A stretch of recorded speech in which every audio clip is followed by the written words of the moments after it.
안녕하세요. 아주 조금만 아는 척 김쌤입니다. 오늘은 강의 시작하기 전이라는 제목으로 영상을 가지고 왔습니다.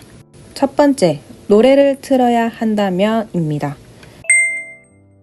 가끔 강사님들께서 아이들을 기다리거나 아니면 강의 중간 아니면 휴식 시간에 노래를 트는 경우도 있겠죠. 이때 템포가 빠르고 반복적인 후렴 부분이 강하게 나오는 댄스 음악보다는 어쿠스틱 팝송이나 피아노 연주를 추천합니다. 디즈니 OST도 좋습니다. 이유는 쉬는 시간에 아이들이 긴장했던 몸과 마음이 풀릴 때 이처럼 템포가 빠르고 중독성 강한 가사가 반복되는 음악을 틀어준다면 예상치 못한 돌발 상황도 생길 수 있고요. 쉬는 시간이 끝나고 다시 강의를 이어나갈 때 조금은 어려운 부분도 생깁니다. 그래서 강의 중에 혹시 음악을 틀게 된다면 이처럼 어쿠스틱 팝송이나 피아노 연주곡을 틀면 어떨까 싶습니다. 저 같은 경우는 노래를 틀 때 가사를 한 번씩 보는 편인데요. 특히 랩이나 힙합 쪽은 욕설이 가끔 나올 때도 있기 때문에 저는 아이들한테 똑같은 노래나 제가 듣고 확인됐던 음원만 들려주는 편입니다. 두 번째, 게임을 해야 한다면입니다. 도입 부분에 흥미를 유발하거나 참여도를 높이기 위해서 가끔 간단한 게임을 하기도 하죠. 이 도입 부분에서 게임을 할 때는 승패를 나누기보단 다 같이 어울려서 할 수 있는 것을 함께 하면 좋습니다. 이때 강사님은 아이들이 어느 정도 참여를 하는지, 아이들이 어떤 분위기로 강의를 듣고 있는지 자연스럽게 아실 수 있습니다. 예를 들어 가위바위보 게임으로 역할 분담까지 할 수 있는데요. 텔레파시 가위바위보인데요. 이때 최후의 1인을 뽑습니다. 그 1인은 오늘 강사님을 도와주는 슈퍼 친구가 되고요.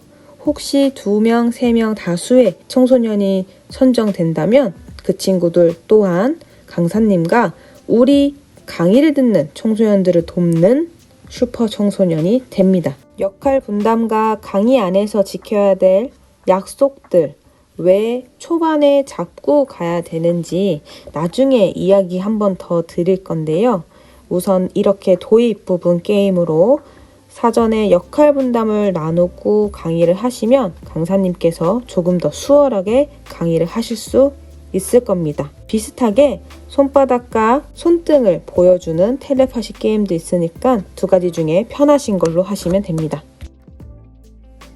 다음은 내용을 조금 더 담고 싶으시거나 프로그램 전후로 아이들이 변화된 느낌들을 더 받고 싶은 강사님에게 추천해드리는 게임입니다. 빙고 게임인데요. 정말 이 간단한 빙고 게임으로 많은 걸 알아볼 수 있습니다. 실제로 저도 많이 사용하는 거고요.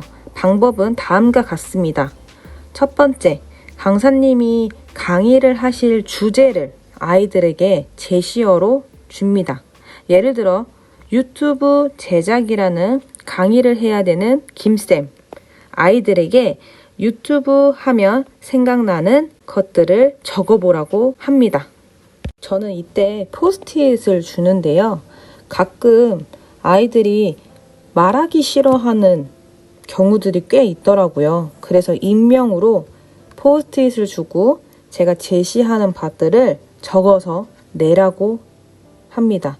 이렇게 되면 말은 안 하지만 글로 표현을 하고 포스트잇을 전달하기 위해서 몸을 움직이게 됩니다. 그때 전 아이들한테 이렇게 이야기합니다. 안녕 친구.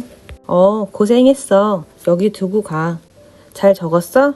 이처럼 한 명 한 명씩 이야기를 해보려고 노력합니다. 혹시 여유가 된다면 포스트잇은 분단이나 모둠별로 색상을 다르게 주는 것도 하나의 팁입니다. 이렇게 아이들이 적어준 포스트잇을 화면이나 칠판에 펼친 뒤 그 안에서 빙고 게임을 하면 좋습니다. 시간이 없으면 3빙고, 시간이 많으면 5빙고까지 가능합니다. 그렇게 자연스럽게 아이들이 강사님 강의를 듣기 전 가지고 있는 기본 지식이나 기본 정보들을 게임을 통해서 알 수 있겠죠. 그리고 강의를 다 듣고 난 후에 똑같이 포스트잇에 생각나는 것을 적으라고 합니다. 이때는 빨간색이나 파란색 볼펜으로 작성하면 좋습니다. 그 또한 또 펼쳐서 아이들과 함께 보면 아이들이 기존에 알고 있던, 기존에 생각했던 정보들과 강의가 다 끝나고 나서 새롭게 알게 되거나 흥미로웠던 주제들이 자연스럽게 눈앞에 펼쳐집니다. 그렇게 되면 오늘 하루 강의 들었던 내용들을 머릿속에서 정리할 수 있고요. 우리 친구들이 어떤 내용들로 강의를 듣고 이해했는지까지도 알게 됩니다. 그래서 저는 아이들과 프로그램 할 때 이 빙고 게임을 자주 이용하는 편인데요. 강사님들도 혹시 여유가 되신다면 이 빙고 게임을 추천해 드립니다. 마지막으로 이벤트 선물입니다. 제일 잘한 친구나 마지막까지 높은 점수를 얻은 친구들에게 종종 기프티콘이나 상품을 주시는 강사님도 계신데요.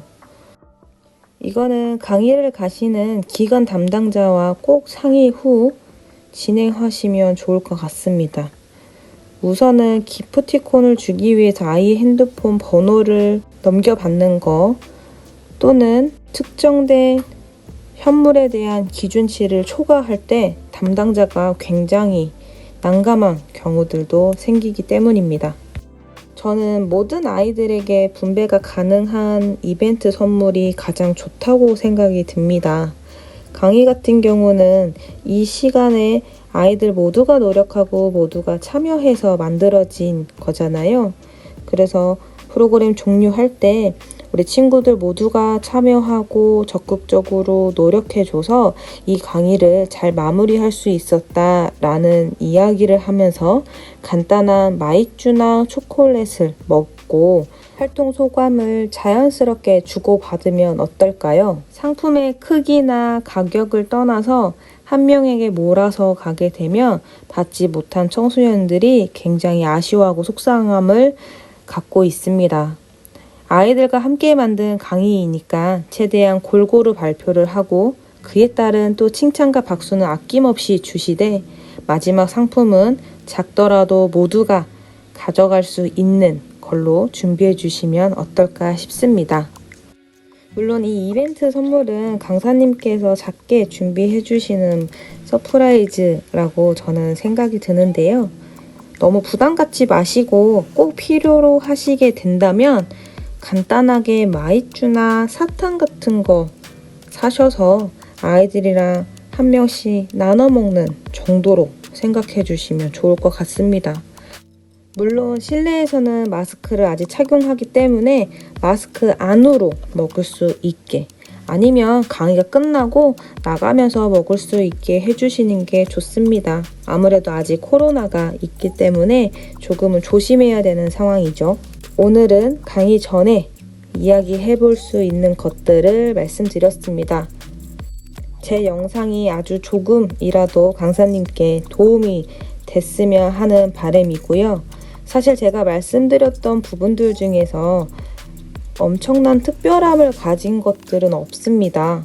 사실 사소하거나 충분히 일반적으로 생각할 수 있는 부분들인데요. 이처럼 강의를 하게 되면 오히려 실생활에서 쉽게 생각하고 얻을 수 있는 것들도 있습니다.